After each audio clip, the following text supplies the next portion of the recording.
మన ప్రభువును రక్షకుడైన యేసుక్రీస్తు వారి యొక్క అతి శ్రేష్టమైన నామంలో ఎంతో ఆసక్తితో ఈ మా కార్యక్రమాలు వీక్షించేటువంటి మీలో ప్రతి వారికి కూడా యానం క్రీస్తు సంఘం నుండి హృదయపూర్వకమైన వందనాలు మీకు తెలియజేస్తూ ఉన్నాం. ఈ దినము దేవుని యొక్క వాక్యాన్ని లేఖనానుసారంగా మనం నేర్చుకోవడానికి మనం ప్రయత్నం చేద్దాం. భూమి మీద కోటాను కోట్ల మంది ఈ భూమి మీదకి రావడం, తల్లి గర్భం ద్వారా ఈ లోకంలోకి ప్రవేశించడం, కొంతకాలం అయిన తర్వాత నరులారా తిరిగి రండని దేవుడు సెలవిస్తే మళ్ళీ లోకం నుంచి దేహాన్ని విడిచిపెట్టి వెళ్ళిపోవడం. ఈ మధ్యకాలంలో ఈ జీవితకాలం ఉంది. భూమి మీద మనం నివసించేటువంటి ఈ కాలం ఉంది, విలువైనటువంటి కాలం. అయితే బ్రతుకుతూ ఉన్నటువంటి మనుషులు తమ ప్రాణం విషయమే చింతపడి మరణం అంటే భయం కలిగి ఉండడం సర్వసాధారణంగా మనం చూస్తూ ఉండేటువంటి కార్యక్రమం. ప్రాణ భయం దేనికి? మరణ భయం దేనికి? కాబట్టి ప్రతి మనిషి కూడా భూమి మీద బ్రతుకుతూ ఉన్నప్పుడు ఏదో ఒక రోజుని మరణిస్తామనేది వాస్తవం. మరణం అనగా ఎడబాటు, వేరైపోవడం. ఆత్మ శరీరము రెండు ఒకదానినొకటి వేరైపోవడం మరణము అంటే. కాబట్టి ఎడబాటుకి భయం ఎందుకు మనుషుల్లో? దావీదు కీర్తన 55వ కీర్తన 4వ వచనంలో మనకి ఈ ప్రకారంగా మనకు రాయబడుతోంది. 55వ కీర్తన 4వ వచనాన్ని మనం చూసినప్పుడు, నా గుండె నాలో వేదన పడుచున్నది, మరణ భయము నాలో పుట్టుచున్నది అన్నాడు. మరణ భయం. కాబట్టి మరణ భయం నాలో పుట్టింది అంటే మరణం అంటే ఎడబాటు. ఎడబాటు అంటే భయం ఎందుకు? దేహంలోనికి వచ్చాం, దేహంలో బ్రతుకుతూ ఉన్నాం, దేహంలో కొంతకాలం జీవిస్తాం, తర్వాత దేహాన్ని విడిచిపెడతాం. కాబట్టి దేహాన్ని విడిచిపెట్టేటువంటి వారికి దేహాన్ని విడిచిపెట్టడం అంటే భయం ఎందుకు? ఆదికాండము 2వ అధ్యాయము 7వ వచనంలో మనకి ఈ ప్రకారంగా మనకు రాయబడింది. ఆదికాండము 2వ అధ్యాయము 7వ వచనంలో, నేల మంటితో నరుని నిర్మించి, నేల మంటితో నరుని నిర్మించి వారి నాసికారంధ్రములలో జీవవాయువును మోదగా నరుడు జీవాత్మాయను అన్నాడు. నేల మంటితో నరుని నిర్మింపబడినటువంటి నరుడు నేల మంటితో, నీవు మన్నే అని చెప్పాడు 3వ అధ్యాయంలో. ఆదికాండము 3వ అధ్యాయంలో మనం చూసినప్పుడు, ఆదికాండం 3వ అధ్యాయము 19వ వచనంలో, నీవు నేలకు తిరిగి చేరు వరకు అంటే తిరిగి మళ్ళీ దేహాన్ని విడిచిపెట్టేటంత వరకు. 2వ అధ్యాయము 7వ వచనంలోనేమో నేల మంటితో నరుని నిర్మించి వారి నాసికారంధ్రములలో జీవవాయువును వదగా నరుడు జీవాత్మాయనం. 3వ అధ్యాయం 19వ వచనంలో, నీవు నేలకు తిరిగి చేరు వరకు నీ ముఖపు చెమట కార్చి ఆహారము తిందువు, ఏలయనగా నేల నుండి నీవు తీయబడితివి. నువ్వు తీయబడిందే నేల నుండి. నీవు మన్నే గనుక తిరిగి మన్నైపోదు అని చెప్పాను అన్నాడు. నీవు మన్నే కన్ఫామ్. కాబట్టి నువ్వు నిర్మించబడింది నేల మన్నుతో. నీవు మన్నే గనుక తిరిగి మన్నైపోతావు. తిరిగి మన్నైపోయేటంత వరకు ఈ భూమి మీద నీ ముఖపు చెమట కార్చి ఆహారం తింటావు. కాబట్టి తొలి మానవుణ్ణి దేవుడు శపించాడు. కాబట్టి ఈ దేహంలోనికి వచ్చాం.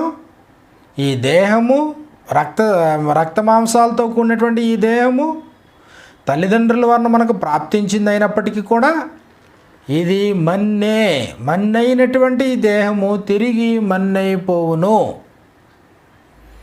ప్రసంగి గ్రంథం 12వ అధ్యాయం 7వ వచనంలో మనకి ఈ ప్రకారంగా మనకు రాయబడుతోంది. ప్రసంగి గ్రంథము 12వ అధ్యాయము 7వ వచనాన్ని మనం చూసినప్పుడు, ప్రసంగి గ్రంథము 12వ అధ్యాయము 7వ వచనంలో, మన్నైనది వెనకటి వలనే, ఒకప్పుడు ఆ వెనకటి మన్నునే తీసుకొచ్చి నీకు దేహాన్ని ఇచ్చాడు, అమర్చాడు. ఈ మన్నైనటువంటి ఈ దేహము వెనకటి వలనే మరలా భూమికి చేరును. ఆత్మ తాను దయచేసిన దేవుని యొద్దకు మరలా పోవును. కాబట్టి మరణము అనగా ఎడబాటు. జననం అంటే రెండింటి యొక్క కలయిక. కాబట్టి నీ తల్లి గర్భంలో ఉన్నప్పుడే, నిన్ను రూపించినప్పుడే ఆ పరిస్థితులు చూసినప్పుడు భయము, ఆశ్చర్యం నాకు పుట్టినాయి అన్నాడు. నీవు ఆ దేవుడు అంతరింద్రియములను తల్లి గర్భంలో ఏర్పాటు చేసినప్పుడే అది ఒక భయానకమైనటువంటి పరిస్థితి అని చెప్పాడు గ్రంథంలో. కాబట్టి నీవు నన్ను నిర్మించినప్పుడు, నా తల్లి గర్భములో అంతరింద్రియాలను ఏర్పాటు చేసినప్పుడు, నీవు నన్ను కలుగు చేసిన విధము చూడగా భయమును, ఆశ్చర్యమును నాకు పుట్టుచున్నవి. తల్లి గర్భంలో నుండి ఈ లోకంలోనికి ప్రవేశించి దేహంలో కొంతకాలం జీవించి ఏదో ఒక ప్రాంతంలో, ఏదో ఒక దేశంలో, ఏదో ఒక పట్టణంలో ఉనికి కలిగి ఉండి తర్వాత మళ్ళీ ఫైనల్గా దేహాన్ని విడిచిపెట్టి ఆత్మ తాను దయచేసి దేవుని దగ్గరికి పోతే ఈ మన్నైనటువంటి ఈ దేహం నువ్వు మన్నే కనుక తిరిగి మన్నైపోతావు. కాబట్టి ఇప్పుడు ఆత్మదేహముల యొక్క కలయికతో పాటు రెండింటి యొక్క ఎడబాటు మరణము అంటే. కాబట్టి మరణానికి మనుషులు ఎందుకు భయపడాలా? మరణం అంటే ఎందుకు భయం, ఎందుకు పిరిగితనం, ప్రాణం అంటే ఎందుకు తీపి, ప్రాణభయంతో మనుషులు ఎందుకు ఈ భూమి మీద సంచారం చేస్తూ ఈ భూమి మీద తమ జీవితాలను గడపాలా? రేపో మాపో అంటే ఈరోజు రేపు ఎల్లుండి అనుకుంటా రోజు రోజుకి రోజులు గడుపుకుంటా ఈ మరణ భయంతో మనుషులు ఎందుకు జీవితాన్ని కొనసాగించాలా? కాబట్టి బైబిల్ గ్రంథం చాలా స్పష్టంగా మానవ జీవితాన్ని గురించి మాట్లాడింది. మళ్ళీ పునర్జన్మ, మళ్ళీ చచ్చిన తర్వాత మళ్ళీ ఇంకోసారి పడతావు, పుట్టినోడు చస్తావు, చచ్చినవాడు మళ్ళీ పుడతావు, ఇలాంటివి ఏం చెప్పలేదు గ్రంథంలో. ఒకే ఒక్కసారి ఈ భూమి మీదకి వచ్చేది. కాబట్టి ఈ దేహాన్ని విడిచిన తర్వాత మళ్ళీ నువ్వు వెళ్ళిపోతావు, వెళ్ళాల్సినటువంటి ప్రదేశానికి నువ్వు వెళ్ళిపోతావు. హెబ్రీలకు రాసినటువంటి పత్రికను మనం చూసినప్పుడు హెబ్రీలకు రాసినటువంటి పత్రికలో మనకి ప్రకారంగా మనకు రాయబడుతుంది. హెబ్రీలకు రాసిన పత్రిక 9వ అధ్యాయము 27వ వచనంలో మనుషులు ఒక్కసారే మృతి పొందవలనని నియమింపబడేను, ఆ తరువాత తీర్పు జరుగును. ఒకే ఒక్కసారి ఈ లోకంలోకి ప్రవేశించేది, ఒకే ఒక్కసారి నువ్వు మరణం పొందేది. అంటే ఆత్మ దేహము ఒకదానినొకటి ఎడబాటు అయిపోయేది. ఆత్మ దేహము ఒకదానినొకటి అందుకోలేనంత దూరం అయిపోయేది.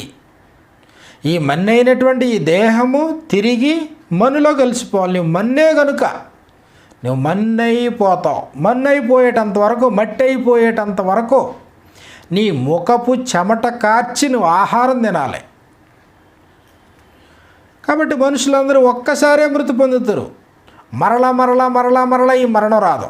ఈ ఒక్కసారే మృతి పొందేటువంటి ఈ మరణం అంటే భయం ఎందుకు? మరణ భయం లేకుండా జీవించటం సాధ్యం కాదా? కాబట్టి మనుషులు ఈ భూమి మీద బ్రతుకుతూ ఉన్నటువంటి ఈ కాలంలో దేవుడు గ్రంథం ద్వారా ఎన్ని రకాలుగా తెలియజేసినా కానీ వాస్తవికమైనటువంటి స్థితుల్ని అర్థం చేసుకోలేక, గ్రంథాన్ని అవగాహన చేసుకోక, అవగాహన రాహిత్యంతో మనుషులు మరణం అంటే భయపడుతూ ఉన్నారు. ప్రసంగి గ్రంథము 5వ అధ్యాయము 14-15 వచనాలు మనకి ఈ ప్రకారంగా మనకు రాయబడుతూ ఉంది. ప్రసంగి గ్రంథం 5వ అధ్యాయం 15-16 వచనాల్లో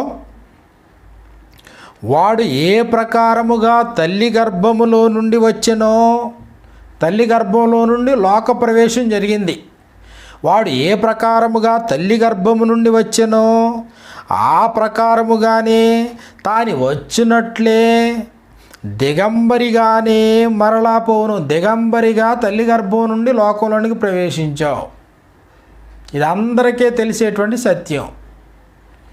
తల్లి గర్భం నుండి ఎలాంటి అంబరం, వస్త్రం లేకుండా నీవు తల్లి గర్భం నుండి లోకంలో దిగంబరిగా వచ్చినట్లుగానే దిగంబరిగానే మరలా పోవును. తాను ప్రయాసపడి, భూమి మీద ప్రయాసపడి చేసుకునే దానిలో ఏదైనను చేత పట్టుకుని పోడు. అతడు వచ్చిన ప్రకారమే మరలా పోవును. గాలికి ప్రయాసపడి సంపాదించిన వాని వలన వానికి లాభమేమి? ఇదియు మనస్సుకు ఆయాసకరమైందే. ఆ దినములన్నీ అతడు జీవితాన్ని కొనసాగించాడని చెప్పాడు. అతడు తల్లి గర్భంలో నుండి దిగంబరిగా ఏ ప్రకారంగా అయితే భూమి మీదకి వచ్చాడో అదే ప్రకారంగా మళ్ళీ ఈ దేహాన్ని విడిచిపెట్టి వెళ్ళిపోతాడు.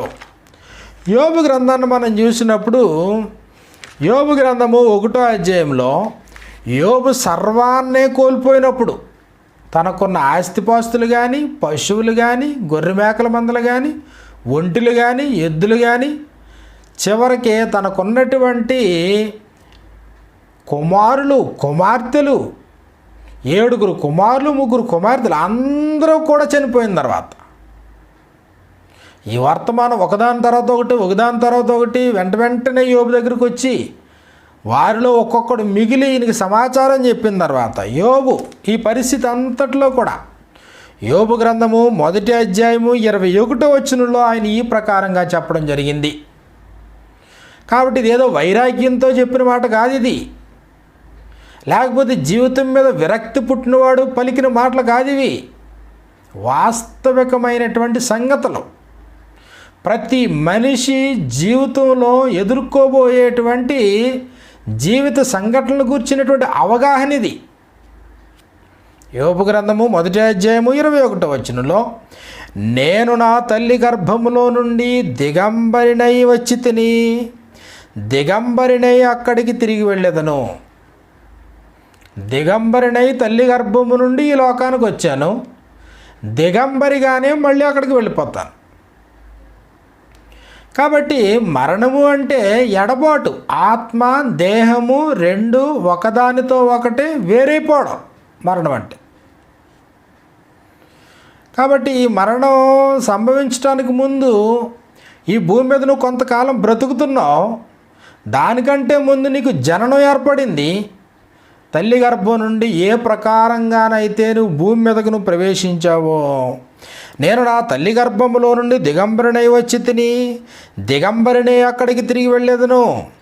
యెహోవా ఇచ్చాను. ఈ మధ్యకాలంలో ఈ మధ్యలో ఉన్నప్పుడు ఈ కాలంలో బ్రతుకు దినాల్లో ఈ భూమి మీద జీవితాన్ని గడుపుతూ ఉన్నటువంటి ఈ విలువైనటువంటి కాలంలో యెహోవా ఇచ్చాను, యెహోవా తీసుకొని పోయాను, యెహోవా నామమునకు స్తుతి కలుగునుగాక. ఈ సంగతులలో ఏ విషయమందును యోబు ఏ పాపమును చేయలేదు, దేవుడు అన్యాయము చేసినని చెప్పను లేదు. మరణం దేవుడు అన్యాయం చేయడం కాదు, మరణం కీడు కాదు. కాబట్టి భూమి మీద నువ్వు కొంతకాలం బ్రతుకుతావు అనేది వాస్తవం. ఏదో ఒక సమయంలో నరులారా తిరిగి రండి అని దేవుడు సెలవిస్తే నువ్వు తిరిగి వెళ్ళిపోవాలనేది కూడా వాస్తవమే. కీర్తనలో 90వ కీర్తన మనం చూసినప్పుడు 90వ కీర్తన 3వ వచనంలో మనకి ఈ ప్రకారంగా మనకు వ్రాయబడుతూ ఉంది. 90వ కీర్తన 3వ వచనంలో నీవు మనుష్యులను మంటికి మార్చున్నావు, మట్టికి నరులారా తిరిగి రండని నీవు సెలవిచ్చుచున్నావు. నరులారా తిరిగి రండని ఆజ్ఞాపించేది సెలవిచ్చేది ఎవరంటే దేవుడే. కాబట్టి ద్వితీయోపదేశకాండం 30వ అధ్యాయము 20వ వచనంలో దేవుడే నీ ప్రాణమునకును నీ దీర్ఘాయుస్సునకును మూలమై ఉన్నాడు. మూలమైనటువంటి వాడు తిరిగి రండని సెలవిచ్చేటువంటి వాడు ఆయనే. దేహంలోనికి పంపింది ఆయన, దేహాన్ని నేలమంటితో రూపుదిద్దింది ఆయన, నాసికారంధ్రంలో జీవవాయువును ఆత్మను ఊది ఇచ్చింది ఆయన. కాబట్టి దేహం మీద నీకు హక్కులు లేవు, దేహంలో నివసించే ఆత్మ మీద కూడా నీకు హక్కు లేదు. కానీ భూమి మీద బ్రతుకుతూ ఉంటుండగా నీకు స్వేచ్ఛ అనుగ్రహించబడింది, స్వాతంత్రం ఇవ్వబడింది.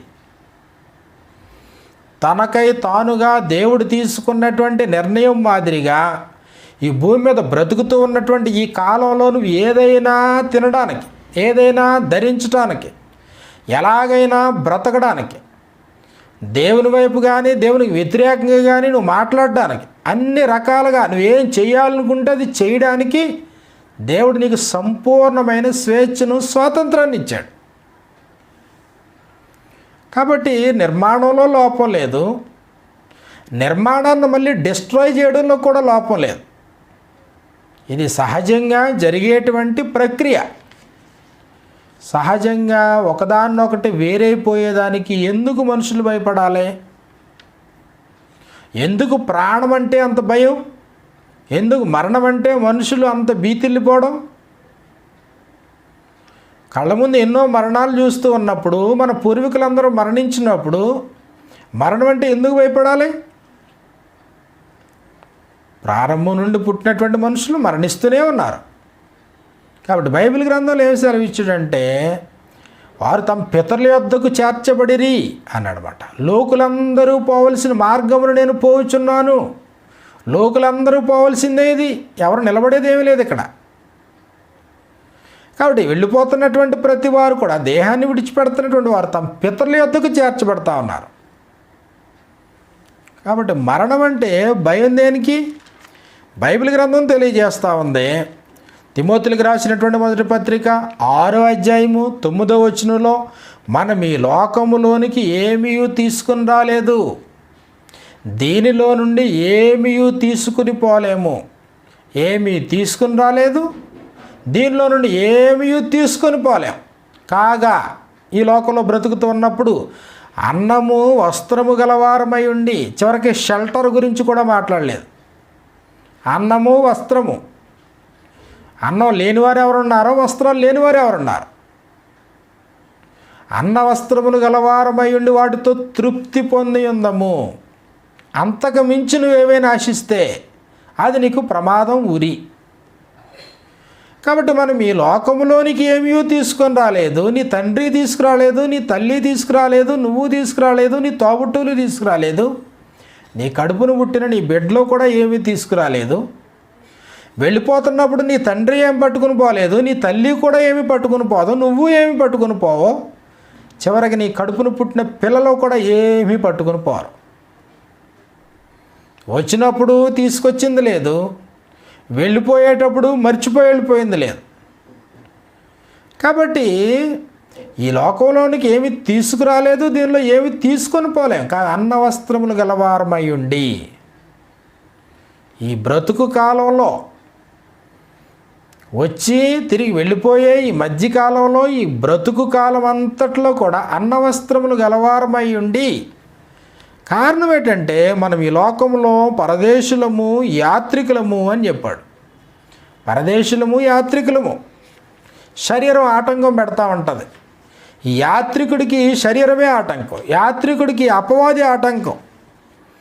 కాబట్టి పేతురు రాసినటువంటి మొదటి పత్రిక 2వ అధ్యాయము 11వ వచనంలో మనకి ఈ ప్రకారంగా మనకు రాయబడింది. పేతురు రాసినటువంటి మొదటి పత్రిక 2వ అధ్యాయము 11వ వచనంలో, ప్రియులారా, మీరు పరదేశులను యాత్రికులనై ఉన్నారు గనుక ఆత్మకు విరోధముగా పోరాడు మీ శరీరాశలను విసర్జించి అన్న వస్త్రములు గలవారమై ఉండి వాటితో తృప్తి కలిగి ఉందాము. ఎంతకంటే ఎక్కువగా అనేది ఏదైనా ఉందంటే అది శరీరం ఆశించే శరీరాశలు. అవన్నీ కూడా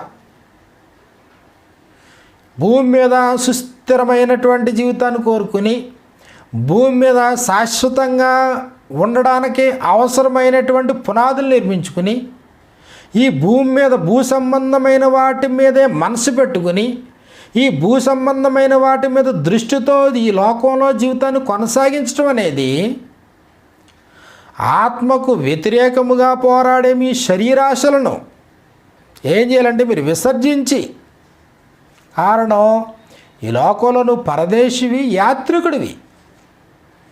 నువ్వు యాత్రికుడివి, యాత్రలో ఉన్నావు. పరదేశిగా ఈ లోకానికి వచ్చావు. నీ స్వదేశం ఇది కాదు. ఈ లోకానికి వచ్చినటువంటి నీవు కొంతకాలం ఈ లోకంలో ఉండి మళ్ళీ ఈ దేహాన్ని విడిచిపెట్టి వెళ్ళిపోతావు, విడిదిని విడిచిపెట్టి వెళ్ళిపోతావు. ఇది ఒక ఉపాధిగా నీకు అనుగ్రహించబడింది, ఒక విడిదిగా నీకు అనుగ్రహించబడింది దేహం. కాబట్టి దేహాన్ని విడిచిపెట్టడానికి ఎందుకు అంత భయం? మన పూర్వీకులైనటువంటి వారు దేహంలో బ్రతికి దేహాన్ని విడిచేటువంటి సందర్భంలో హెబ్రీలకు రాసినటువంటి పత్రిక 11వ అధ్యాయం 13వ వచనంలో మనకి ఈ ప్రకారంగా వ్రాయబడుతుంది. హెబ్రీలకు రాసిన పత్రిక 11వ అధ్యాయం 13వ వచనం నుండి, వీరందరూ ఆ వాగ్దాన ఫలము అనుభవింపకపోయినను దూరము నుండి చూచి వందనము చేసి, దేవుడు వాగ్దాత్త భూమిని వారి కోసం దేవుడు వాగ్దానం చేశాడు. వాగ్దానమును అనుభవింపకపోయినను దూరము నుండి చూచి వందనము చేసి, తాము భూమి మీద పరదేశులమును యాత్రికులమై ఉన్నామని ఒప్పుకొని, పరదేశులు యాత్రికులం. కాబట్టి పరదేశులం కాబట్టి గుడారాల్లోనే జీవితాన్ని గడుపుతూ ఉన్నాం. పరదేశులు యాత్రికులు కాబట్టి అక్కడక్కడ సంచారం చేస్తూనే ఉన్నాం. వీరందరూ వాగ్దాన ఫలము అనుభవింపకపోయినను దూరం నుండి చూచి వందనము చేసి తాము భూమి మీద పరదేశులమును యాత్రికులమై ఉన్నామని ఒప్పుకొని విశ్వాసము గలవారై మృతి పొందిరి. కాబట్టి ఎలాగూ చెప్పువారు తమ స్వదేశమును వెదకుచున్నామని విశుద్ధపరుచున్నారు కారా. మరి ఇది స్వదేశం కాదా? ఈ భూమి మీద జీవించేటువంటి ఈ దేశం స్వదేశం కాదా? నీ ఉండే భారతదేశం నీ స్వదేశం కాదా? లేదా నువ్వు ఉండే పాకిస్తాన్ ఇది స్వదేశం కాదా? నువ్వు ఉండే దుబాయ్ నీకు స్వదేశం కాదా? నువ్వు నివసించేటువంటి అమెరికా నీ స్వదేశం కాదా? పరదేశులు యాత్రికులు. ఈ దేశం కాకపోతే ఇంకో దేశం, అది కాకపోతే ఇంకో దేశం, అది ఆ ప్రాంతం కాకపోతే ఇంకో రాష్ట్రం, ఆ రాష్ట్రం కాకపోతే ఇంకో గ్రామం, ఏదో ప్రాంతంలో బ్రతుకుతావు.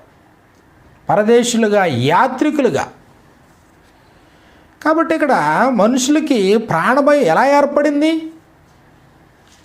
ప్రాణభయం ఏర్పడింది మనుషులకి. తొలి మానవుడైనటువంటి ఆదాము యొక్క జీవితాన్ని వృత్తాంతాన్ని తీసుకున్నాం అనుకోండి. నిర్భయముగా ప్రతీ చల్లపూటను దేవునితో కలిసి తిరుగులాడుతూ ఉన్నాడు ఏదైనా తోటలో. కానీ భయపడ్డాడు దేవుడంటే.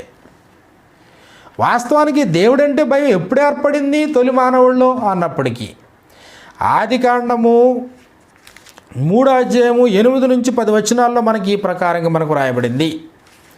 ఆదికాండము 3:8-10 మనం చూసినప్పుడు, చల్లపూటను ఆదామును అతని భార్యయు తోటలో సంచరించుచున్న దేవుడైన యెహోవా స్వరం విని, దేవుడైన యెహోవా స్వరాన్ని ఏదైనా తోటలో విన్నారు భార్యాభర్తలు. విని ఏం చేశారు? వారిరువురిని దేవుడైన యెహోవా ఎదుటికి రాకుండా తోట చెట్ల మధ్యను దాగుకొనగా. ఈ దాగుడు మూతలు ఎప్పుడు ఏర్పడ్డాయి? ఇవి దేవుడు ఆజ్ఞాపించిన దాన్ని మీరినప్పుడు, నిబంధనని భంగం చేసుకున్నప్పుడు. కాబట్టి ఆయన ముందుకి అంతకుముందు వచ్చేవారు సరాసరి, ఇప్పుడు రావడానికే జంకుతున్నారు. దేవుడైన యెహోవా స్వరం విని దేవుడైన యెహోవా ఎదురికి రాకుండా తోట చెట్ల మధ్యను దాక్కొనగా, దేవుడైన యెహోవా ఆదామును పిలిచి నీవు ఎక్కడ ఉన్నావనెను. 10 అందుకతడు నేను తోటలో నీ స్వరము వినినప్పుడు దిగంబరినిగా ఉంటిని గనుక భయపడి దాగుకొంటినను. భయపడ్డాను, దాక్కున్న కారణం ఏంటి? భయపడ్డాను. ఏ భయం ఇది? తప్పు చేశాననే భయం, పాపం చేశాననే భయం. దోషారోపణ ఆరంభమైంది. భయం, సిగ్గు, అవమానం. కాబట్టి భయం ఎప్పటి నుంచి ఏర్పడింది మానవుడి కంటే? పాపం చేసిన మరుక్షణం నుంచి భయం ఏర్పడింది. పాపం చేసినప్పటి నుంచి ప్రాణభయం ఏర్పడేది. కాబట్టి దాక్కున్నాడు. ఎంతకాలం దాక్కుంటావు? ఎంతకాలం భయపడతావు? దేహంలో ఉన్నాడో దేహాన్ని విడిచిపెట్టాలా? కానీ దేహంలో ఉంటుండగా దేవుని యొక్క ఆజ్ఞని ధిక్కరించాడు. వెంటనే దేవుని భయపడి దాక్కుంటూనే ఉన్నప్పుడు, అందుకు నీవు దిగంబరివని నీకు తెలిపిన వాడెవడు? నీవు తినకూడదని నేను నీకు ఆజ్ఞాపించిన వృక్షఫలమును తింటివా? అందుకైనా భయపడుతున్నావు, అందుకైనా దాక్కుంటున్నావు. అందుకు ఆదాము ఇంకా అక్కడి నుంచి కహానీలు చెప్పడం మొదలుపెట్టాడు. కాబట్టి మర్చిపోవద్దు, భయం, ప్రాణం అంటే భయం ఎప్పుడు ఏర్పడింది? మనుషులు పాపం చేసినప్పుడు. లోపల దోషారోపణ చేసేటువంటి మనస్సాక్షి నువ్వు దోషివి అని చెప్తున్నప్పుడు, మనం ఈ లోకంలోనికి ఏమీ తీసుకురాలేదు, దీనిలో నుండి ఏమీ తీసుకుని పోలేం. కాబట్టి ఈ లోకంలో పరదేశులు యాత్రికులు అన్నప్పుడు ఆత్మకు వ్యతిరేకముగా పోరాడి శరీరాశలను అనుసరించి నడిచినప్పుడు, శరీరాశలను విసర్జించమంటే శరీరాశలను ఎప్పుడైతే అనుసరించి నడిచావో ఈ భూ సంబంధమైన ఒక్కొక్కటిగా కూర్చుకోవడం మొదలుపెట్టావు. కూర్చుకున్న వాటి మీద దేన్నైతే ప్రేమించొద్దని దేవుడు చెప్పాడో దాన్ని ప్రేమించడం మొదలుపెట్టావు. కాబట్టి ఈ బంధాలని, బంధుత్వాలను ప్రేమించటం, ఈ వస్తు సామాగ్రిని ప్రేమించటం, నీ ఇల్లు వాకలను ప్రేమించుకోవడం. కాబట్టి దేవుడు దేని మీద అయితే దృష్టి పెట్టొద్దు అన్నాడో దాని మీద నువ్వు దృష్టి పెట్టిన కారణం చేత నీ మనస్సాక్షి దోషారోపణ చేస్తూ ఉంది. ఇప్పుడు నువ్వు ఏదైతే సమకూర్చుకున్నావో సమకూర్చుకున్నవన్నీ వదిలి వెళ్ళిపోవడానికి ఇప్పుడు నీకు భయం ఏర్పడింది. అమ్మో, ఈ బంగారం వదిలేసి వెళ్ళిపోతానేమో, ఇంత కుటుంబాన్ని విడిచిపెట్టి వెళ్ళిపోవాలేమో, ఇన్ని ఆస్తిపాస్తులు వదిలేసి వెళ్ళిపోవాలేమో, ఇంత కంఫర్టబుల్ జీవితాన్ని విడిచిపెట్టి వెళ్ళిపోవాలేమో. కాబట్టి మర్చిపోవద్దు, ఈ జీవితం ఉన్నతమైనటువంటి జీవితం. దేహంలోనికి వచ్చో అన్నవస్త్రాలతో ఈ లోకంలో పరదేశిగా యాత్రిగా ఈ జీవితాన్ని కొనసాగించి దేవుడు మళ్ళీ నరులారా తిరిగి రండిని సెలవిచ్చినప్పుడు మన్నైన దేహం తిరిగి మనలో కలిసిపోవాలి. ఆత్మ తాను దయచేసిన దేవుని దగ్గరికి పోవాలి.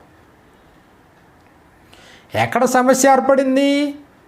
దేవుని మాటను ధిక్కరించడం నీలో భయాన్ని పుట్టించింది. ఆదాము ఎక్కడ దేవుని యొక్క ఆజ్ఞని ధిక్కరించాడు అంటే వద్దని చెప్పిన దాన్ని అనుసరించాడు. ఈ భూమి మీద మనం బ్రతుకుతూ ఉన్నటువంటి మానవ జాతి ఎక్కడ ధిక్కరిస్తుంది? పాపం చేయొద్దంటే పాపం చేసి, లోకాన్ని ప్రేమించొద్దంటే లోకాన్ని ప్రేమించి, ఈ శరీరాశలను విసర్జించమంటే శరీరాశలను కొనసాగుతూ, భూమి మీద పరదేశులు యాత్రికులు అంటే భూమి మీదే సుస్థిరం అన్నట్లుగా బ్రతుకుతూ, భూ సంబంధమైన వాటి మీద దృష్టి పెట్టొద్దంటే భూ సంబంధమైన వాటి మీద దృష్టి పెట్టి, ధనాపేక్ష ఉండొద్దు అంటే ధనాపేక్షతోనే బ్రతుకుతూ, భూమి మీద మీ కొరకు ధనాన్ని కూర్చుకోవద్దు, పరలోకంలో ధనాన్ని కూర్చుకోండి అని అంటే భూమి మీదే అధిక ధనాన్ని కూర్చుకుంటా దేవునికి వ్యతిరేకంగా ఎప్పుడైతే నువ్వు పాపం చేస్తున్నావో ఈ దేహాన్ని విడిచిపెట్టడం కష్టంగా మారిపోయింది. ప్రాణం అంటే భయం, చీకటి అంధకారం అంటే భయం. గాఢాంధకారములలో నేను సంచరించినను ఏ అపాయమునకు భయపడను. గాఢాంధకారం అవసరం లేదు, చీకటి అంటేనే భయం. ఎందుకు? ప్రాణం పోద్దేమో భయం. కాబట్టి మనుషులకు ఎంతగా దిగజారిపోయారంటే ప్రాణ భయం మనుషుల్లో ఎంతగా పట్టి పీడిస్తుందంటే వాస్తులకి భయపడిపోతా ప్రాణం పోద్దని. అప్పటి వరకు ఇల్లు కట్టుకుని అదే ఇంట్లో మృతి పొందినవాడు ఉన్నాడు అనుకోండి, ఆ ఇంట్లో బ్రతకడానికి కూడా భయం. ఎందుకు? మిగిలిన వాళ్ళ ప్రాణాలు కూడా పోతాయేమో అని. సరైనటువంటి టయాలు ముహూర్తాలు చూసుకుని మంచి రోజు చెడ్డ రోజు అని మంచి రోజులు చెడ్డ రోజులు చూసుకుని ఎందుకు ఈ భయం అంటే ప్రాణం పోతుందేమో భయం. చివరికి ఒక పెళ్లి చేయాలన్నా, ఒక గృహప్రవేశంలోకి పోవాలన్నా, లేకపోతే ఏదైనా భూమి మీద ఏదైనా కార్యక్రమం చేయాలన్నా, అడుగు తీసి బయటకు వెళ్ళాలన్నా భయం భయం భయం భయం భయం, ప్రాణభయం. ఎందుకు ఈ భయం? దేవుని ఆజ్ఞను మీరు ధిక్కరించావు, పాపం చేసావు, భయం ఇంతగా వెంటాడుతూ ఉంది. అప్పటి వరకు నీ తల్లిగానో, నీ సోదరిగానో, లేకపోతే నీ సహోదరుల్లో, నీ కుటుంబంలో ఒకరిగానో బ్రతికినటువంటి బిడ్డ భర్త చనిపోగానే ఆమెలో ఏదో కీడున్నట్లుగా ఆమె మొహం చూడకూడదు, ఆమె ఎదురు రాకూడదు. ఏంటి అంటే భయం. ఒక నల్ల పిల్లి ఎదురొచ్చినా భయమే, ఒక పంది ఎదురొచ్చినా భయమే. ఏమైనా వాస్తు దోషాలు చిన్న చిన్నవి ఏమన్నా ఉన్నాయని ఎవరైనా చెప్పారంటే భయం. ప్రాణ భయం మనుషుని వెంటాడుతూ ఉంది, పట్టి పీడిస్తూ ఉంది. కాబట్టి మర్చిపోవద్దు, ఎందుకు ఈ భయం అన్నప్పటికీ పాపం వల్ల ఈ భయం ఏర్పడింది. ఆదాముకి 2 బిడ్డలు పుట్టారు, కయ్యేను హేబేలు. బాగానే ఉన్నారు, 2 బిడ్డలు ఎదిగి పెద్దవారు అయ్యారు, దేవుని దగ్గరికి అర్పణ తీసుకొచ్చారు. పెద్దవాడు పాపం చేశాడు. నువ్వు సత్క్రియ చేస్తే తలెత్తుకొనవా? కాబట్టి పెద్దోడు సత్క్రియ చేసిన వాడు కాదు, ఇప్పుడు తల దించుకోవాలి. ఇప్పుడు నువ్వు సత్క్రియ చేయలేదు, దేవుడు అయినా ఛాన్స్ ఇచ్చాడు. ఛాన్స్ని, అవకాశాన్ని దుర్వినియోగపరుచుకున్నటువంటి వాడై నరహంతకుడుగా తమ్ముడిని చంపేశాడు. అయినప్పటికీ దేవుడు అడుగుతా ఉన్నాడు, హేబేలు ఎక్కడ అంటే, నా తమ్ముడికి నేను ఏమైనా కావలివానడా? ఆజ్ఞను ధిక్కరిస్తున్నావు, దేవుని మాటను మేరుతున్నావు, దేవునికి వ్యతిరేకంగా జీవించావు, సహోదరునికి వ్యతిరేకంగా పాపం చేసావు, అబద్ధం మాట్లాడుతున్నావు. 1, 2, 3 ఎన్నిసార్లు? కాబట్టి దేవుడు అన్నాడు, కయ్యను సంబంధించినటువంటి సందర్భాన్ని 4వ అధ్యాయం 13-14 వచనాల్లో చివరికి దేవుడు శపించేశాడు ఆదాము. శపించిన తర్వాత అందుకయ్యను నా దోష శిక్ష నేను భరించలేనంత గొప్పది, నేను చేసినటువంటి ఈ పాపానికి నువ్వు వేసిన శిక్ష ఏదైతే ఉందో నేను భరించలేనంత గొప్పది. నేడు ఈ ప్రదేశము నుండి నన్ను వెళ్ళగొట్టితివి, నీ సన్నిధికి రాకుండా వెలివేయబడి దిగులు పడుచు. ఎందుకు ఏర్పడింది నీలో ఈ దిగులు? ఎందుకు భయం ఏర్పడింది నీలో? కాబట్టి ఎందుకు దేవునికి దూరం అయిపోయావు? పాపం చేయబట్టే కదా. పాపం చేశాడు, శాపం తరుముతూ ఉంది శాపం. కాబట్టి నన్ను చూసినవాడు ఎవడైనా కావున నన్ను కనుగొనివాడు ఎవడో వాడు నన్ను చంపుననే హోతాను, నన్ను చచ్చిపోతానేమో, చంపేస్తారేమో. లేదు నిన్ను ఎవడైనా ఒకవేళ చంపితే వానికి ప్రతిదండన ఇంకో 7 అంతలు అన్నాడనమాట. కాబట్టి మర్చిపోవద్దు, భయం ఎందుకు ఏర్పడిందండి? నువ్వు తప్పు చేసినప్పుడు, పాపం చేసినప్పుడు. పాపం లేకపోతే మరణ భయం లేదు. పుట్టినటువంటి పసిబిడ్డలు ఉంటారు, ఏ తప్పు ఎరగినటువంటి వారికి ఏ భయం లేదు. తుఫాన్ అన్న భయం లేదు, జబ్బు అన్న భయం లేదు, రోగం అన్న భయం లేదు, శత్రువు అన్న భయం లేదు, ఏదన్నా భయం లేదు. తల్లిదండ్రులు నేర్పిస్తారు చిన్నప్పటి నుంచి ఈ భయాన్ని. ప్రాణం అంటే తీపి నేర్పించి, ప్రాణం అంటే భయం నేర్పించి, తమ వలె ఈ లోక సంబంధులుగా తల్లిదండ్రులు దిద్దుతూ ఉన్నారు పిల్లలు. ఇశ్రాయేలు వారు దేవుని ప్రజలు, ఈ లోకంలో బ్రతికారు. ఇశ్రాయేలు దేవుని యొక్క ప్రజల గురించి ఆయన మాట్లాడుతూ ఉన్నప్పుడు వారికి దీవెనలన్నీ అనుగ్రహించాడు. ధర్మశాస్త్రాన్ని ఇచ్చిన తర్వాత ధర్మశాస్త్ర ప్రకారంగా మీరు బ్రతికితే దీవెనలు, అలా మీరు బ్రతకపోతే మీకు శాపాలు అని చెప్పాడు. ద్వితీయోపదేశకాండాన్ని మనం చూసినప్పుడు 28వ అధ్యాయము 65-67 వచనాల్లో మనకి ఈ ప్రకారంగా వ్రాయబడింది.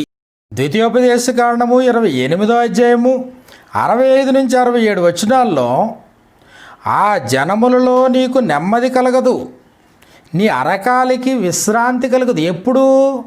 నువ్వు ఎప్పుడైతే నా మాట వెనక ధర్మశాస్త్రాన్ని మీరి నాకు వ్యతిరేకంగా నువ్వు పాపం చేసావో నీ దుస్థితి ఇలా మారబోతుంది అన్నాడు.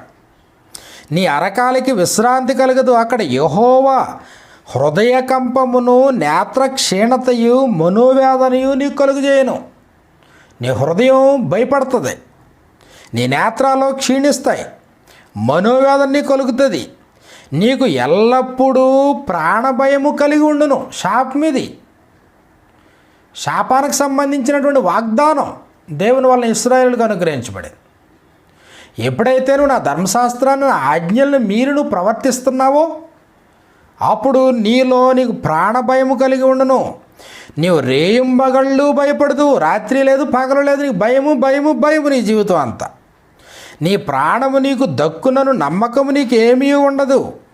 నీ హృదయములో పుట్టు భయము చేతను, నీ కన్ను చూచువాటి చేతను ఉదయమున అయ్యో ఎప్పుడు సాయంకాలమగునా అనియు, సాయంకాలమున అయ్యో ఎప్పుడు ఉదయమగునా అనియు అనుకొందువు. నీలో పుట్టేటువంటి ఈ భయం, ప్రాణ భయం, మరణ భయం ఎప్పుడైతే ఏర్పడిందో, నీకు పగలు ఏర్పడితేనేమో ఎప్పుడు రోజులు గడుస్తాయా, ఎప్పుడు దినాలు గడుస్తాయా, ఎప్పుడు తెల్లవారుతుందా, ఎప్పుడు సాయంత్రం అవుతుందా, ఇది నీ దిగులు. కాబట్టి ఈ ప్రకారంగా నీలో మరణం అంటే భయం ఏర్పడుతుంది అన్నాడు. దేవునికి అనుకూలంగా ఉన్నంతకాలం వారికి ఇబ్బంది లేదు. ఎప్పుడైతే ధర్మశాస్త్రానికి వ్యతిరేకంగా దేవుని ప్రజలైనటువంటి ఇశ్రాయేలీలు పాపం చేశారో అప్పటి నుండి వాళ్ళలో భయం ఏర్పడింది. ద్వితీయోపదేశకాండము 31వ అధ్యాయము 6వ వచనంలో వాళ్ళ ఆజ్ఞలు మీరి కొనసాగే ప్రతిసారి కూడా దేవుడు అక్కడి నుంచి చెప్పాలి, మీరు భయపడొద్దు, జడియొద్దు, నేను మీకు తోడుగా ఉన్నాను, నేను మీకు సహాయం. ఎందుకు చెప్పాలైనా మాటికి వీళ్ళలో పాపం చేసినప్పుడు భయం ఏర్పడుతుంది, భయపడిపోతున్నారు. కానీ దేవుడు తన ప్రజలైనటువంటి వారికి భరోసా ఇస్తాడు, మీరు భయపడొద్దు, మీరు ధైర్యంగా ఉండండి, మీరు పిరికివారు కాదు, కాబట్టి నేను మీకు తోడై ఉన్నాను, నేను మీ వెనక ఉంటాను, మీ కుడి పక్కన ఉంటాను, మీ ఎడం పక్కన ఉంటాను. బైబిల్ గ్రంథం అంతట్లో కూడా ఇశ్రాయేలు వారి విషయంలో దేవుడు ఈ రకమైన భరోసా ఇస్తాడు. ఎందుకు అంటే వారు పాపం చేసి పతనమైన తర్వాత దేవుడు శాపాన్ని కూర్చున్నటువంటి వాగ్దానాలు వారికి అనుగ్రహించిన దాని ప్రకారం వాళ్ళకి ప్రాణం అంటే భయం ఏర్పడింది. వారిలో ప్రాణం అంటే భయం ఏర్పడింది. 31వ అధ్యాయము 6వ వచనం దగ్గరికి వచ్చేటప్పటికి నిబ్బరము కలిగి ధైర్యముగా ఉండుము, భయపడకుడి, వారిని గూర్చి దిగులు పడకుడి, నీతో కూడా వచ్చేవాడు ఈ దేవుడైన యెహోవాయే, ఆయన నిన్ను విడువడు, నిన్ను ఎడబాయడు. నిన్ను విడువడు, నిన్ను ఎడబాయడు. మోషేకి చెప్పినట్లుగానే యెహోషువని బలపరిచాడు ఆయన. ఆయన నిన్ను విడువడు, నిన్ను ఎడబాయడు. ఆయన ఎప్పుడు వెన్నంటే ఉంటాడు. కానీ నువ్వు చేసిన పాపాన్ని బట్టి, నువ్వు చేసిన దోషాన్ని బట్టి, ధర్మశాస్త్రాన్ని మీరిన కారణం చేత, దేవుని ఆజ్ఞలను తిరస్కరించిన కారణం చేత దేవుడు ఎంత భరోసా అయినా ఇవ్వనివ్వండి. భయం భయం భయం భయం భయం భయమే కొనసాగుతా. కాబట్టి వీరు చెరకెళ్ళిపోయిన తర్వాత దేవుడు ప్రవక్తలు పంపించి ధైర్యం చెప్తాడు. చుట్టూ శత్రువులందరూ ఏర్పడినప్పుడు దేవుడు భయం చెప్తాడు. చివరికి ఏ వాగ్దాత్త భూమి కొరకైతే వీరు 450 సంవత్సరాలు మరి బానిసత్వంలో ఉన్నటువంటి ఐగుప్తుని విడిచి వచ్చారో, ఆ కనానుని జయించడానికి కూడా వీళ్ళలో భయం ఏర్పడిపోయింది. దేవుడు తోడుగా ఉన్న భయమే కారణం. ఏంటి కారణం? వారు అంతగా చేసినటువంటి పాపం కారణం. భయపడుతున్నావా? మరణం అంటే భయమా, దిగులా, బెంగ? ప్రాణం అంటే తీప, ప్రాణ భయం వెంటాడుతూ ఉందా? కాబట్టి ఈ దేహాన్ని విడిచిపెట్టడానికి ఇష్టపడతలేదా? ఏంటి కారణం? ఏంటి? యెషయా గ్రంథాన్ని మనం చూసినప్పుడు 41వ అధ్యాయంలో, యెషయా గ్రంథం 41వ అధ్యాయాన్ని మనం చూస్తే, యెషయా గ్రంథం 41వ అధ్యాయంలో మనకి ఈ ప్రకారంగా మనకు రాయబడింది 9-10 వచనాల్లో. యెషయా గ్రంథం 41వ అధ్యాయం 9-10 వచనాలు. నా స్నేహితుడైన అబ్రాహాము సంతానంతో మాట్లాడుతూ, భూ దిగంతముల నుండి నేను పట్టుకొని దాని కొనల నుండి పిలుచుకునివాడా, నీవు నా దాసుడవనియు, నేను నిన్ను ఉపేక్షింపక ఏర్పరచుకుంటున్నానియు, నేను నీతో చెప్పి ఉన్నాను, నీకు తోడై ఉన్నాను, భయపడకుము. ఇశ్రాయేలు వారితో, యాకోబు సంతానంతో, పితరుల ద్వారా ఏర్పడినటువంటి ఇశ్రాయేల్ సంతానం వారితో ఆయన మాట్లాడుతూ, భయపడకుము, నేను నీకు దేవుడై ఉన్నాను, దిగులు పడకుము, నేను నిన్ను బలపరుతును, నీకు సహాయం చేయవాడును నేనే. చెరలోకి వెళ్ళినప్పుడు ప్రాణ భయమే, తిరిగి వచ్చినప్పుడు భయమే, బ్రతుకుతున్నప్పుడు భయమే. భయంతోనే కాలం వెళ్ళబుచ్చుకుంటూ వచ్చారు. చేసే తప్పులన్నీ చేసుకుంటా, పాపం చేసుకుంటా, ఈ భయం లేకుండా ఉన్నంత మాత్రాన మరణం సంభవించకుండా ఉందా? కానీ మరణం అంటే భయం. యేసుప్రభు వారు ఈ లోకానికి వచ్చేటప్పుడు కూడా అదే భయంతో మనుషులు బ్రతుకుతున్నారు. యేసుప్రభు భరోసా ఇచ్చాడు చాలాసార్లు. మత్తయి సువార్త 10వ అధ్యాయము 28వ వచనంలో, మత్తయి సువార్త 10వ అధ్యాయము 28వ వచనంలో ప్రభు అయిన యేసుక్రీస్తు వారు మాట్లాడుతూ, ఆత్మను చంపనేరక దేహమునే చంపువారికి భయపడకుడి గాని, ఆత్మను దేహమును కూడా నరకములో నశింపజేయగలవానికి మిక్కిలి భయపడుడి. ఆత్మను చంపనేరక దేహాన్నే చంపేవాడికి, ఎడబాటు అవ్వడం అనగా పరిస్థితుల్ని, దేహాన్ని చంపేవాడికి నువ్వు భయపడద్దు, మరణానికి నువ్వు భయపడద్దు. ఆత్మను దేహమును కూడా తన స్వాధీనంలో ఉన్నాయి, దేవుని స్వాధీనంలో. ఆ దేవునికి మీరు భయపడాలి. దేహం యొక్క ఎడబాటుకి ఎందుకు భయపడ్డాం? యేసుప్రభు భరోసా ఇస్తా ఉన్నాడు, దానికి మీరు భయపడొద్దు అన్నాడు. మత్తయి సువార్త 10వ అధ్యాయము 31వ వచనంలోనే, మీ తల వెంట్రుకలన్నీ లెక్కింపబడి ఉన్నవి కనుక మీరు భయపడకుడి, మీరు అనేకమైన పిచ్చుకల కంటే మీరు శ్రేష్ఠులు, మీరు భయపడొద్దు అని ప్రభువు చెప్పడం జరిగింది. కాబట్టి అపోస్తలుడైన పౌలు గారు మాట్లాడుతూ, కొరింథీయులకు రాసినటువంటి 2వ పత్రిక 5వ అధ్యాయం 1-2 వచనాల్లో ఈ టెంపరరీ టెంట్ భూ సంబంధమైనది ఎర్త్లీ టెంట్ ఏదైతే ఉందో, భూమి మీద మన గుడారమైన ఈ నివాసము శిథిలమైపోయినా నువ్వు భయపడద్దు, దానికి నువ్వు భయపడద్దు. కాబట్టి మర్చిపోవద్దు, భయం, మనుషుల్లో భయం ఏర్పడింది. పాపం చేయడం వల్ల భయం ఏర్పడింది. ఈ లోక సంబంధమైన వాటిని ప్రేమించి వాటిని సంపాదించుకొని వాటి మీద వ్యామోహం పెంచుకున్న కారణం చేత భయం ఏర్పడింది. దేవుని యొక్క సందేశం పట్ల అవగాహన లేక మనుషుల్లో భయం ఏర్పడింది.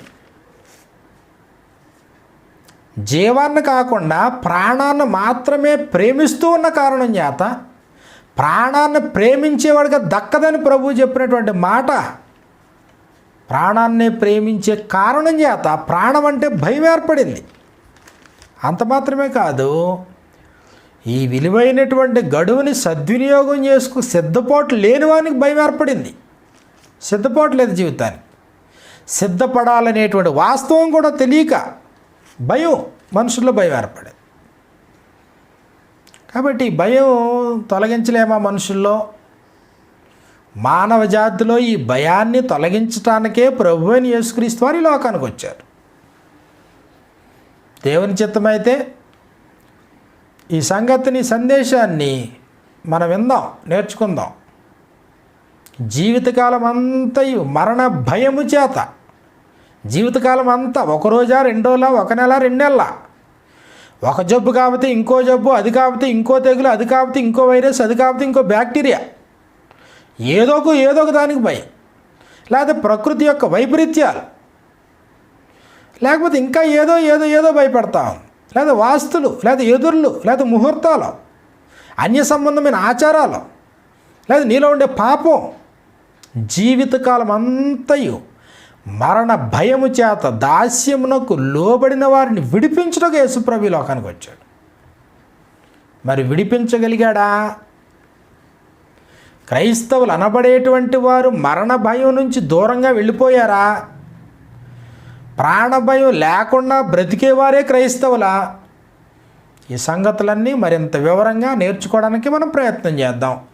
ఎంతో ఆసక్తితో సందేశాన్ని విన్నటువంటి వీళ్ళు ప్రతి వారికి మా హృదయపూర్వకమైన కృతజ్ఞతలు తెలియజేస్తూ సందేశాన్ని ముగిస్తున్నాను. ప్రార్థన చేసుకుందాం.